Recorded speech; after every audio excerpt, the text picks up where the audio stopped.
then it is likely to be, chances are that it's likely to be interacting with the membrane. So you use Kite-Doolittle hydropathy table. So this table has been prepared from the ability of the polar or all amino acids to be transferred from a non-polar solvent to water. So for charged amino acids, obviously this is a spontaneous process. So the free energy is negative, and that is what you see here.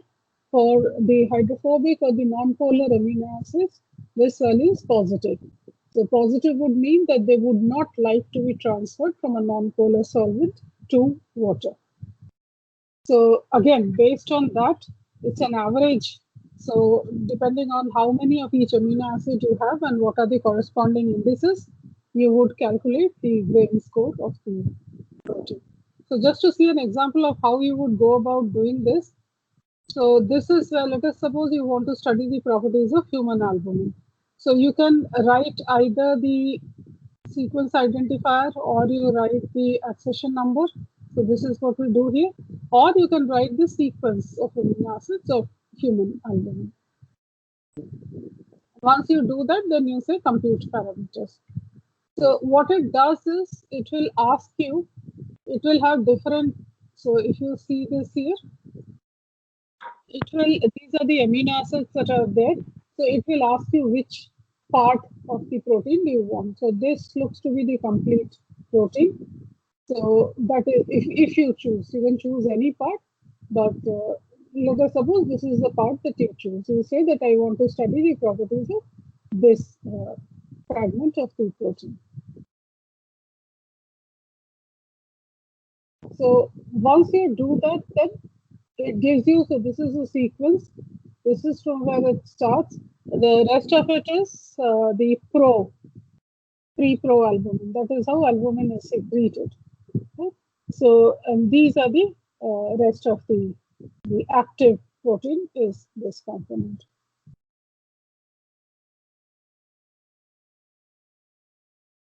So which means that when you are calculating the in vivo stability, you will consider this aspartate residue as the N-terminal residue and then go to the table to find out whether it is likely to be stable or a non-stable protein.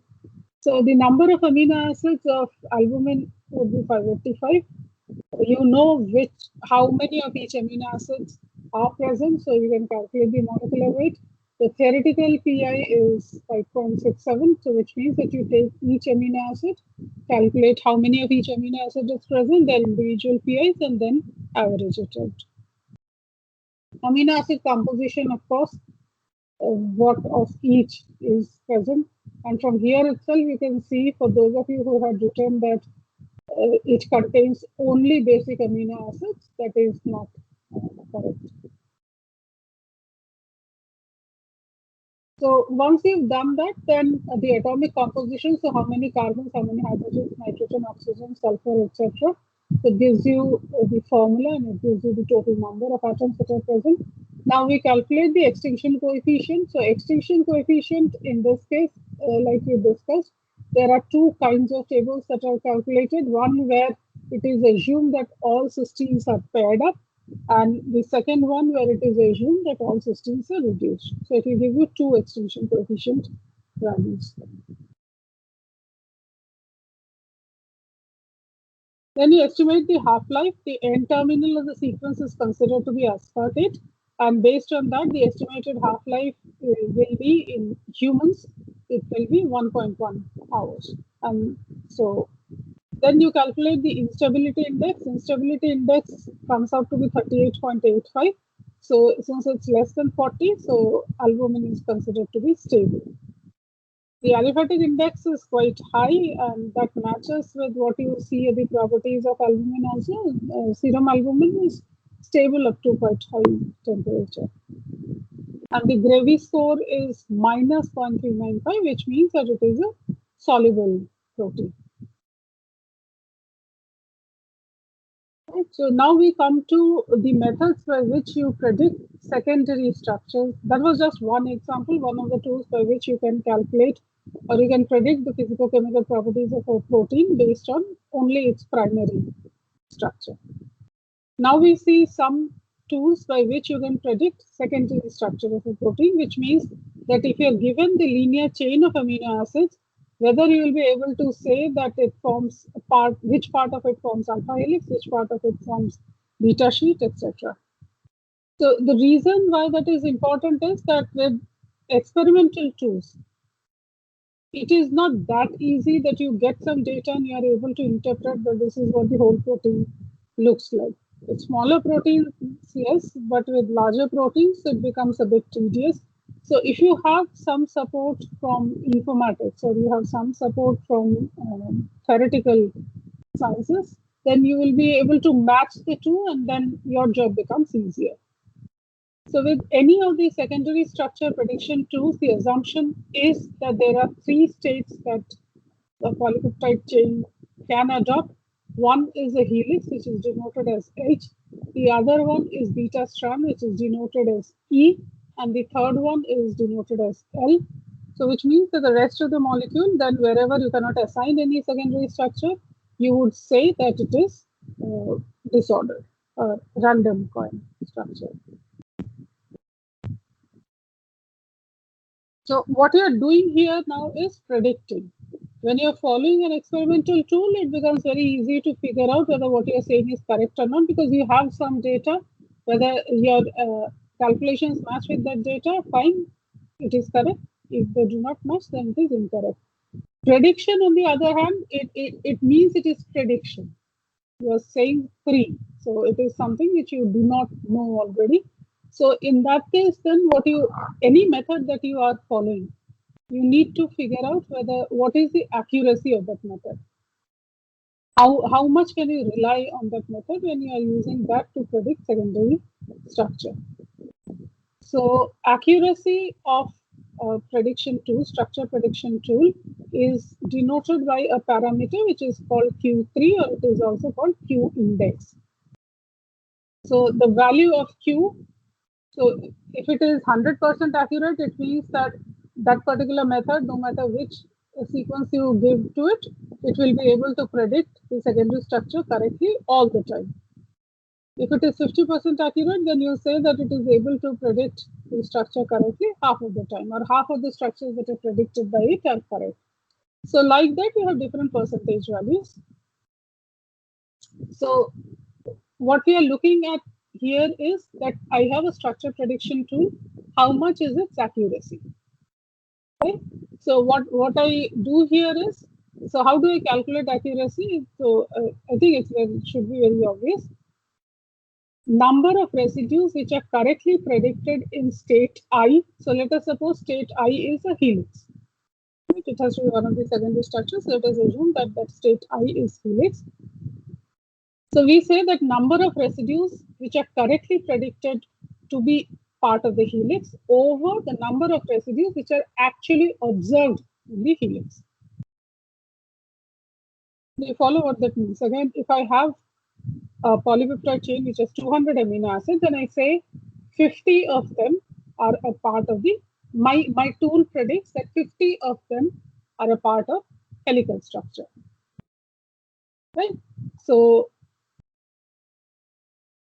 it says 50, and let us suppose by using some experimental tool, I find out that the number of residues that are actually present in the helix are also 50. So it becomes 50 over 50 multiplied by 100. Right? So it is 100% accurate. It has been able to predict all the amino acids which are a part of the helix correctly. Similarly, so you will have Q for helix, Q for strand, and then Q for coil. And then the complete one would be Q3. So Q3 is the number of residues that are correctly predicted, no matter which secondary structure, over the number of total residues multiplied by 100. Right? So, I mean, just to give you an idea of what kind of accuracy values we are talking of, you would have seen when you travel on the roads, there are these roadside vendors who sit, who have those tarot cards or playing cards, and then there is a parrot sitting there. So the parrot picks up a card, and then they read out your future based on what the parrot has picked out. Right? So I can equate that to a random prediction. That, I mean, just by looking at you, I say, yes, yes, today you will get bread jam to eat for breakfast. So when I do that, I have no idea. I have no idea what I'm talking about, but I'm just predicting something, and that prediction also has an accuracy of about 30%, which is why so many people believe those parrots when they read out their future. Because even if a few percentage, a certain percentage of the people who have visited those parrots or owners of those parrots, they can always claim that yes, whatever my prediction was correct. So whether I will fail or pass in the exam, so there are chances that no matter what the parrot picks up, it will always say yes, you will pass. So out of 50 people, at least 40 will pass. So then that also has certain accuracy. So that random prediction also has an accuracy of about 38%, varies between 35 to 40%. Right? This I'm talking of random prediction. What it means is that if I pick up any amino acid without knowing any property, anything about it, if I say that it is likely to be a part of this, this or that, I am likely to be correct 1/3 of the time. Right? But that obviously is not enough for my work. I need something which is somewhat more accurate. So the first generation method that is used for structure prediction, protein secondary structure prediction, is the Chow-Fasman method, which has an accuracy of between 55 to 60%. Then there is a second generation method, the Bohr method, which has an accuracy. The first version had an accuracy of about 60%, but now that accuracy has gone up. With later versions, that accuracy has gone up. And then you have multiple sequence alignment and neural network methods, which have very high accuracy, 80, 85, which is now neural network has now reached about 85% accuracy as far as protein structure prediction is concerned. So what it means is that given a linear chain of amino acids, whether you are able to predict correctly that this part of the polypeptide chain will form helix, this part will form beta sheet, etc. So how do these methods work?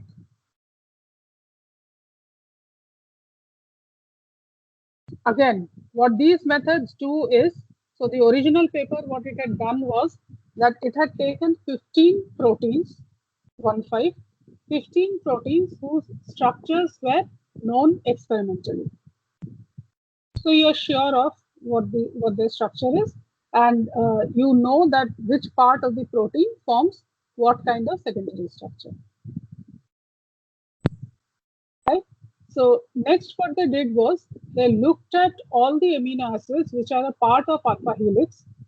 They looked at all amino acids which were a part of beta strand, and then they also looked at all the amino acids which formed a part of the loop. So what they found was that there are some amino acids which are almost always a part of the helix.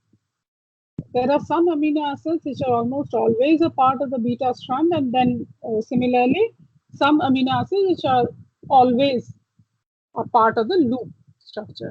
Similarly, I mean not similarly, but then there are some amino acids which are more likely to be a part of the helix than beta strand. So if I'm comparing, then the percentage likelihood is higher for helix.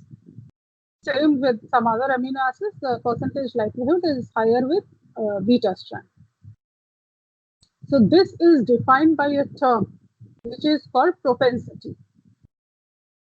Propensity, you follow the English meaning of the word? Propensity means likelihood. Right? So the likelihood that an amino acid will be a part of the helix. Right? So there is a mathematical way in which you can calculate it.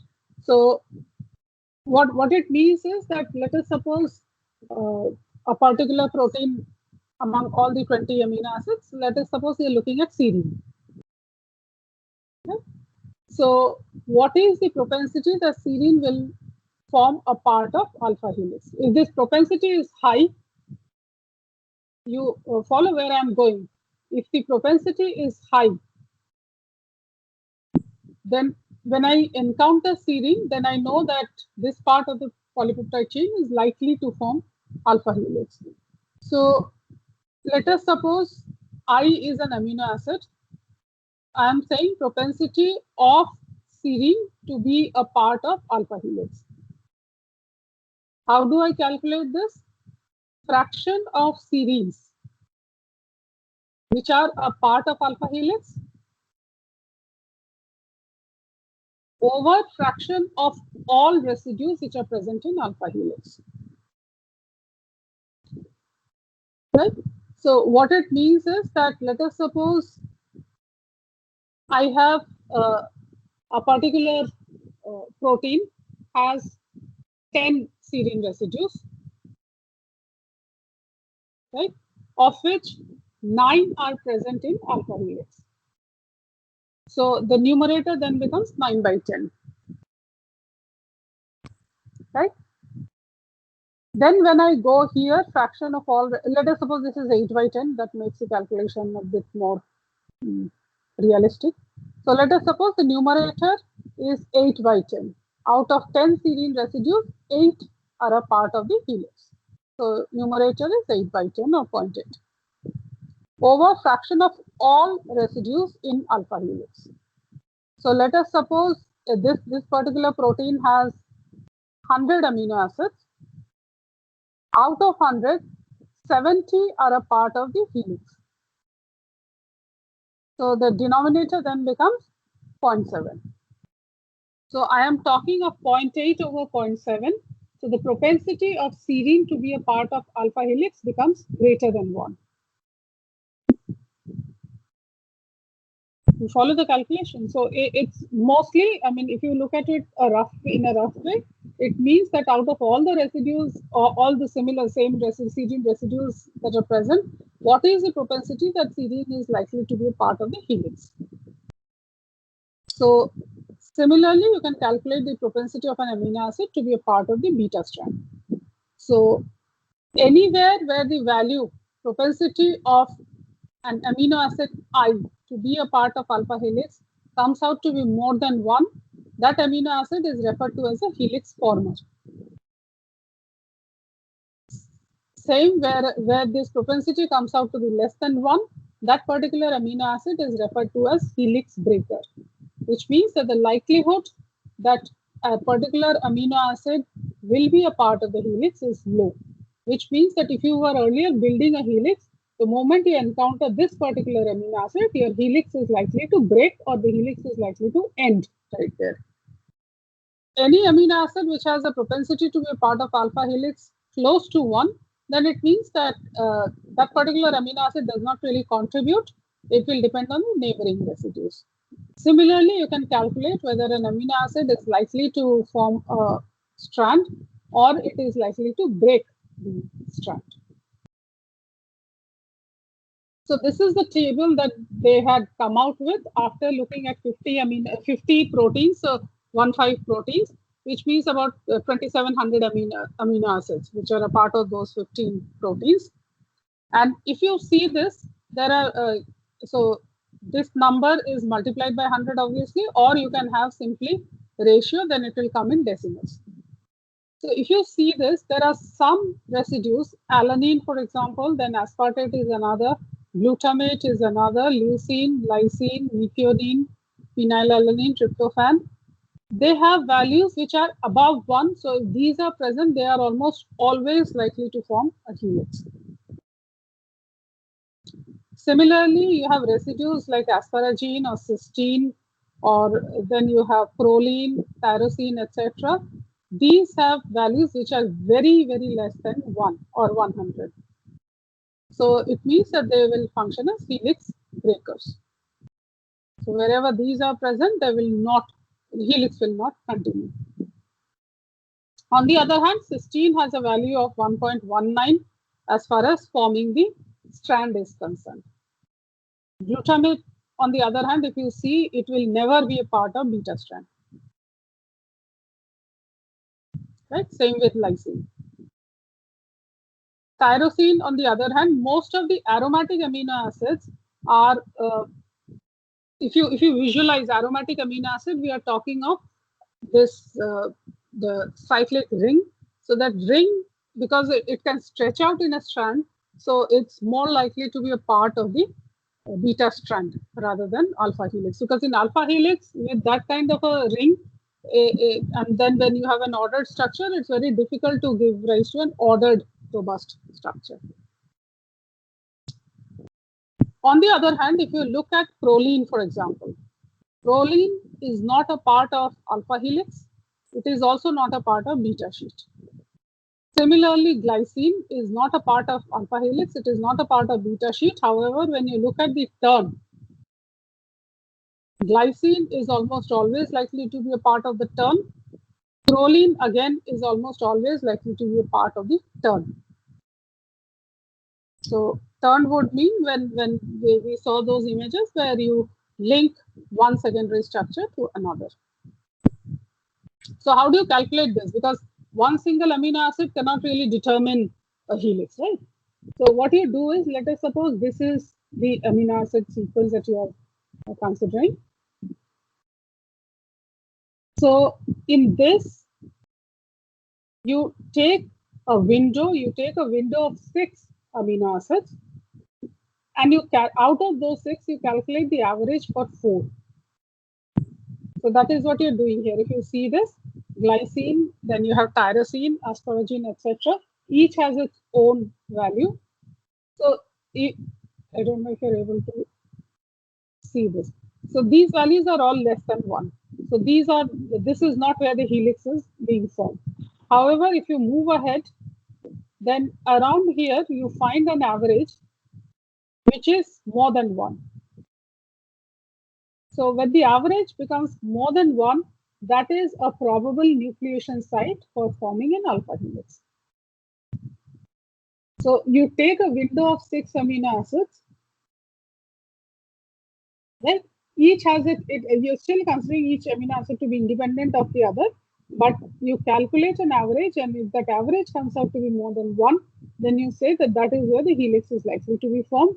And then as you move ahead, so here also the average will remain above 1, but as you move ahead and where the average falls below 1, that is where you say that the helix has broken, or that is where the helix has ended. Not broken, but helix has ended, and most likely a secondary structure will start forming.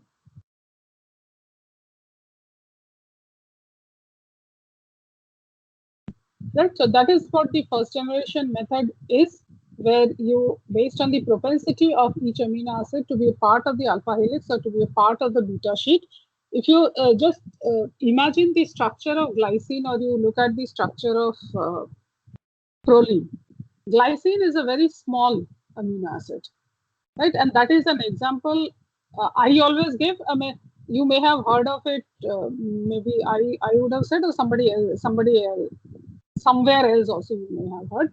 So like when you are building a wall, right, you have bricks of particular sizes, and then wherever there are gaps, you feed in those bricks.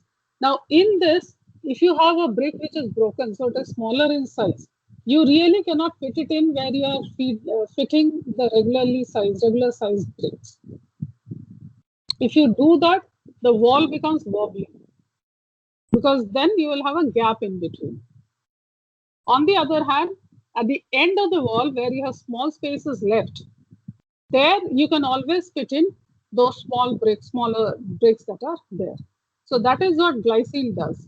When you need to connect residues, or when you're connecting, you need to have a turn, right?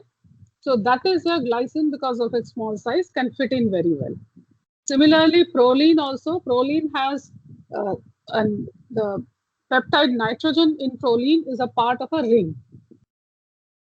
Right? It is a secondary nitrogen, so it's a part of a ring. It's not amine, it's basically an imine. Because of that ring, the rotation about the peptide bond is even more restricted.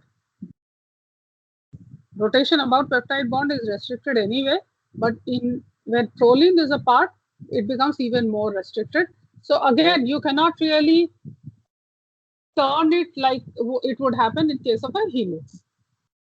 In case of turn, on the other hand, that kind of a shape really helps for connecting two secondary structures, which is why, again, proline. So this is all based on the properties that these proteins have. That is why proline is more likely to be a part of the term. Same with glycine.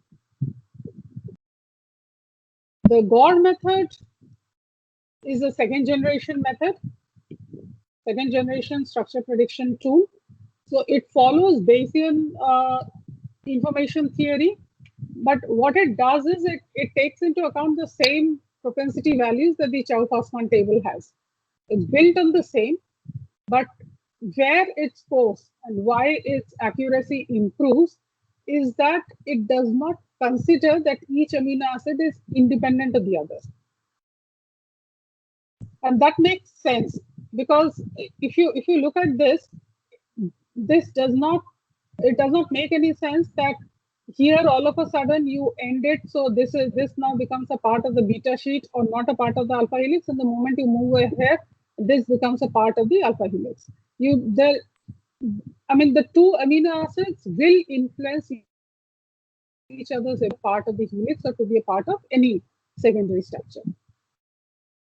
What the Gore method does is, second generation would mean that there's some improvement. What the Gore method does is that it, instead of a window of 6 amino acids, it has a sliding window of 17 amino acids.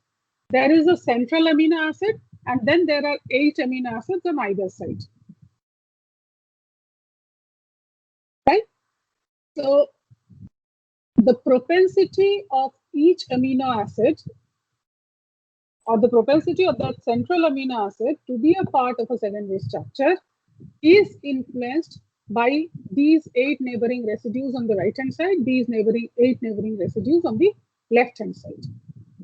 So what it does is it takes into account the neighbor's influence also in a particular residue being a part of the secondary structure. Most of these structure prediction tools under-predict or are not able to predict beta strand correctly, and the reason for that is quite straightforward. If I look at the Gore method and I look at the Chow-Fasman method, both of these methods are based on those 15 proteins whose structures are known. Right? Now, these 15 proteins, at least initially, most of the structures which were solved were from globular proteins. So globular proteins are very rich in alpha helix. So it's very obvious whatever your base is made up of, you will be able to predict that more accurately than some other structure. So these methods are able to predict alpha helix better than beta strands. So this is what the Gore method looks like. If this is the arrangement of amino acids that I'm looking at, I prepare a matrix. These are the 8 amino acids, and these are the different, these are the 8 positions.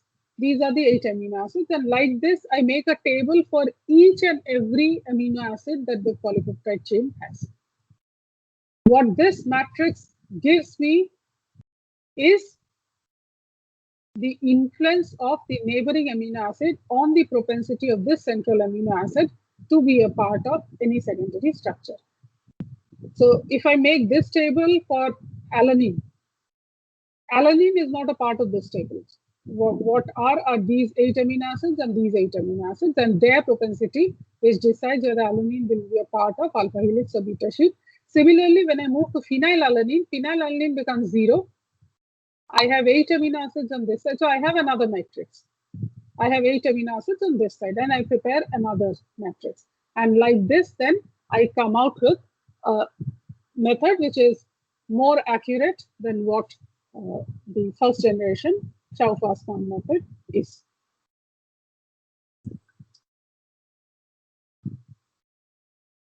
Which brings us to the third generation methods. The third generation methods are, by definition, because they are 3G methods, so they are more accurate than the 1G or the 2G methods.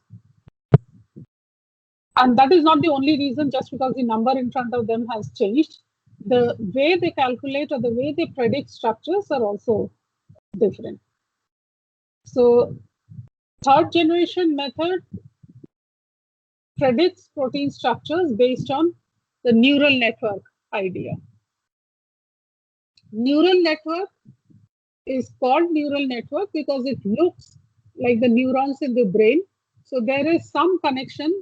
We are not talking of neurons, but the connectivity is such that these are also called artificial neural network, or ANN. And ANN is used as a prediction tool for many areas, not only structure prediction.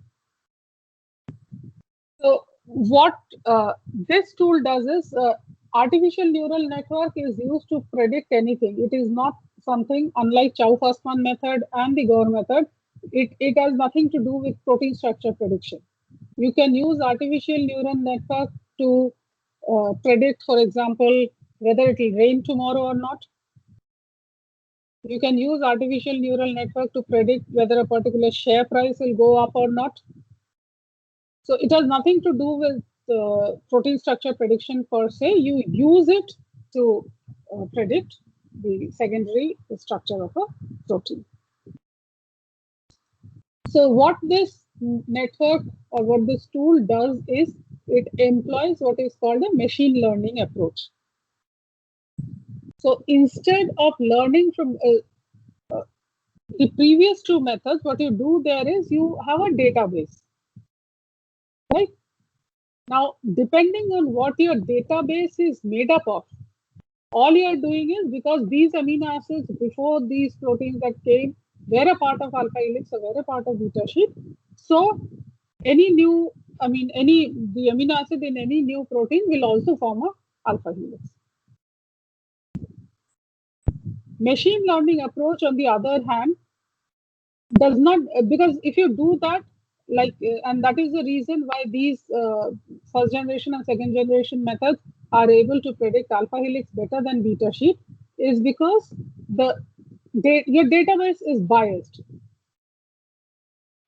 It is biased because those are the proteins that you have taken. Right? So based on what you have used to prepare, what are the components of your database, would decide what kind of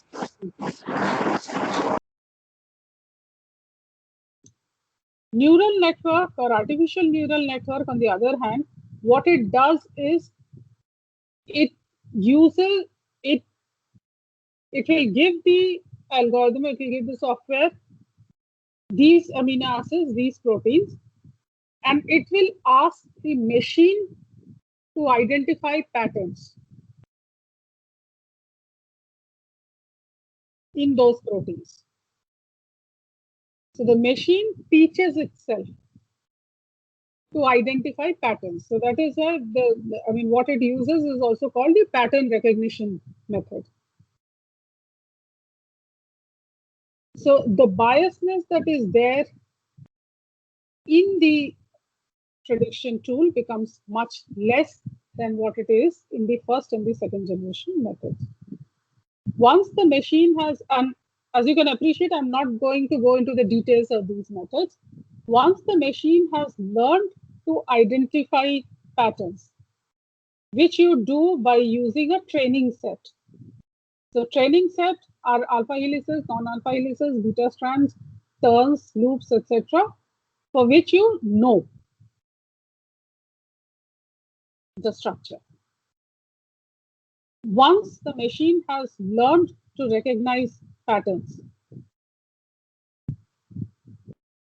then you provide it with the test set. So a test set is something whose structure you know, but it was not used to teach the machine to recognize patterns. So it was not a part of the training set. If it is able to predict the test set correctly, then you can use it for your purpose, for unknown structures or for structures, sequences you try to predict structures. So the accuracy automatically increases. Neural network methods employ what is called a layering method or a multiple layer method. A neural network method employs a feed forward method, FEED, a feed forward method, where you have different nodes. So you are asking the machine to recognize patterns. So there'll be different parameters of patterns. So if I'm in this case, if I'm asking it to recognize amino acids, it will recognize different properties of the amino acids. So one property, second property, third property, fourth property. And then using these inputs, it gives you an output, which is of course the structure of the protein. So the simplest of the feed-forward neural networks has these two nodes. They have an input node and they have an output node. Nodes which are a part of the same layer, they do not talk with each other. So if you see, the arrows or the lines only move ahead, which is why it is a feed-forward network. A backward network would mean that you're back calculating or reverse engineering. In this case, you're starting from below and then asking it to identify the final product.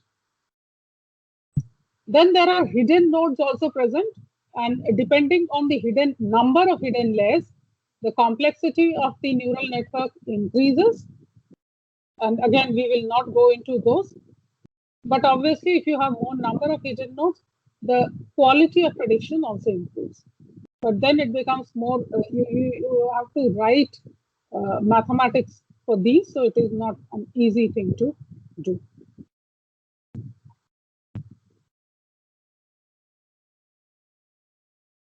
So there are different tools which are based on this. The most common of the one that you would have heard of or you will hear of is the Cypred tool. Now you have versions which are beyond 4. So Cypred is a tool. It's a protein structure prediction tool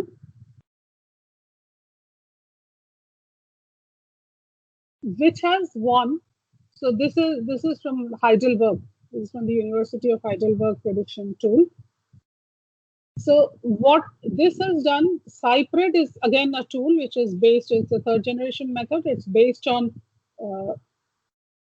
neural network feed-forward mechanism. We'll see in a little bit more detail just now. Cypred, there is a competition called CASP, C-A-S-P. So it is assessment of protein structure prediction. And this competition is actually a competition which measures the ability of the tool to predict. In any other competition, what you would do is that, let us suppose you have come out with some algorithm which you say that is able to predict the secondary structure. So in the competition, what would happen is you will be given an arbitrary sequence and you will be asked to predict the structure, like what kind of secondary structure it is likely to form, what kind of three-dimensional structure it is likely to form. And then you will predict it, and how close you are to the actual structure will determine whether you win that competition, you lose that competition, and how many marks you get in that competition. What we have discussed just now is that for most of the methods,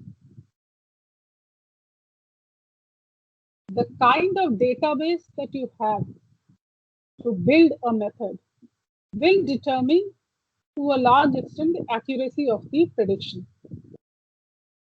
Like we have seen, if you have more proteins which contain alpha helix, then your algorithm is able to predict alpha helices better. Similarly, if you had the software that you are using or you are using to participate in this competition, let us suppose that software was built using this particular sequence. Your software that otherwise is useless, but you had used this particular sequence to build that software. It was a part of your database. Then it is very likely that even though your software otherwise cannot predict sequences correctly, because this particular sequence is a part of your building set, it will be able to predict the structure quite accurately. So what CASP does is, it does not ask you to predict the structures for sequences which are known. There are many sequences for which structures are not known. And then it gives you that sequence and it asks you to predict the structure. And once the structure is predicted, how close it is to the known properties of the protein is what is calculated. And that is how we are scored. And Cypred has turned out to be in this, and Cypred has different versions. You can use it to calculate secondary structure. You can use it to calculate whether a protein is transmembrane. You can calculate whether a protein is likely to be interacting with other proteins, etc. So as far as secondary structure prediction is concerned, Cypred continues to be the best tool that is there. And that is the one that is based on artificial neural network. So Cypred is based on the output from CyBLAST. So BLAST technique, position specific iterative BLAST. So Cypred has follows a feed forward neural network. It has 2 hidden nodes. And its accuracy, the version 4 accuracy is above 84%, which means that in 84% of the cases, you are able to predict whether a particular amino acid will be a part of the alpha helix or beta sheet correctly. This is what the Cypred network looks like. So you give your data, and then based on you say what is it that you want them to analyze, in this case secondary structure. You can also go in for modeling, domain prediction, function prediction, etc. So once you do that, then you give your the job is to be given some name, and then you submit. So the output that you get from Cypred looks like this. So this is the lesion. Green, the cylinder is helix. This is strand, and this is coil. What it also gives you, which is what makes it very useful, is the confidence with which it is predicting the part of the protein. So for example, where the confidence is low and your other experiments tell you that it is likely to be part of some other secondary structure, then you can always go back and have a relook at it. But where the confidence is high, there you can very comfortably say that yes, this part of the protein forms helix, or it forms a strand-like structure, or it forms a coil-like structure. So this is what the output of Cypred would look like. Right, so that is where I will stop now. Tomorrow we will have a look at the 3-dimensional structure prediction tools. So if you have any questions, you can ask.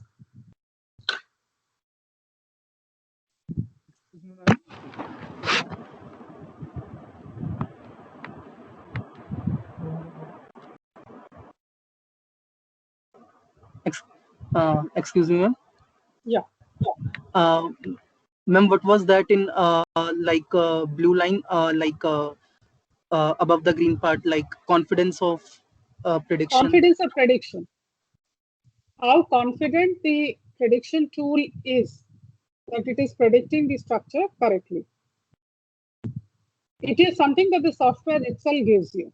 When it is very confident about this result, it is less confident about this result. So where the confidence level is high, you can be sure that the structure is correct. Where the confidence level is low, in those cases, you need to match it with other experimental data to find out what the actual structure is. Okay, ma'am, got it. And ma'am, one more thing, like in the second generation and the first generation methods, like ma'am, how we choose the amino acid, like it depends on our choice of the sequence which we have to study, like of 17 sequences, like you told, You ma'am. have to do it for the complete polypeptide chain.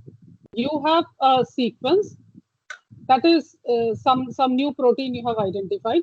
You know its amino acid sequence. You would now like to know how it will fold. So what will be the secondary structure? So starting with the first amino acid, if it has 200 amino acids, then going up to the 200th amino acid, you will have to create a window for each and every amino acid. That is why you don't do it manually, you use an algorithm to do it. First amino acid, the next 8 amino acids, what their influence is, and the second amino acid, so 8 amino acids on either side. Third amino acid, of course, where you do not have 8 amino acids on one side, it's a different thing. But for each and every amino acid, you will create those matrices that I showed the table. And then from there, it will give you an average idea of what that central amino acid is likely to be a part of, whether primary or, whether helix or beta sheet. Okay, ma'am, got it. Thank you, ma'am.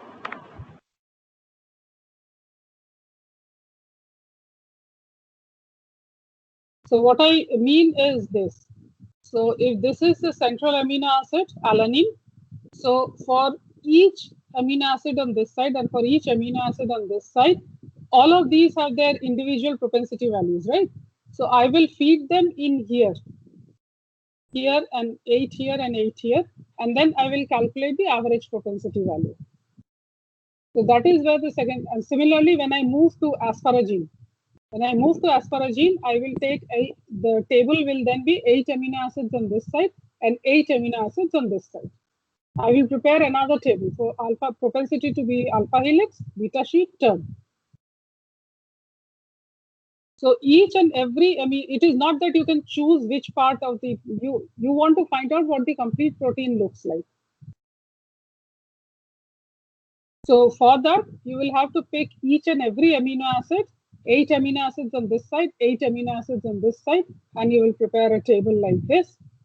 Similarly, you move to this amino acid, 8 on this side, 8 on this side. Again, prepare tables like this for each and every amino acid that is a part of the polypeptide chain. You will need to have matrices.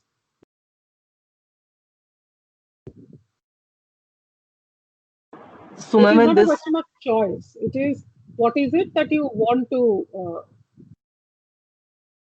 understand the complete structure of the protein. Yeah, please go ahead. oh, okay, ma'am, got it. And ma'am, like in this 8x8 matrix, like the 8 amino acids on either sides of the central atom, like we have to Right. put in the one column and one first column and first row only, na? Right. Central Okay. amino acid, it is not atom amino acid. The central amino acid is not a part of the table. Okay, ma'am. Thank you so much. Okay.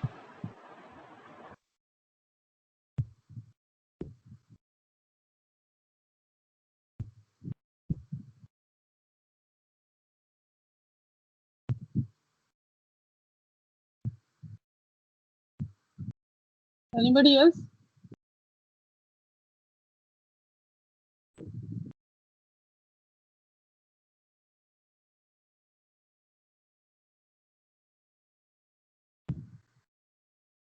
I think no questions, ma'am. Okay, thank you. So how many of you were present for the morning class? Right now, everybody is present? Yes, ma'am. Morning? All present in the morning also, ma'am. Is it, or do I just assume that all are present? No, ma'am. We assume. No, ma'am. Actually, I'll take attendance, ma'am. So Okay. all of them were present, ma'am, in the morning also. Okay. Okay. Thank you then. So we'll meet tomorrow morning. We'll continue with tertiary structures. Yes, ma'am. Okay. Okay, ma'am. Thank you. Yeah. Thank you. Thank you, ma'am. Thank you. Thank you.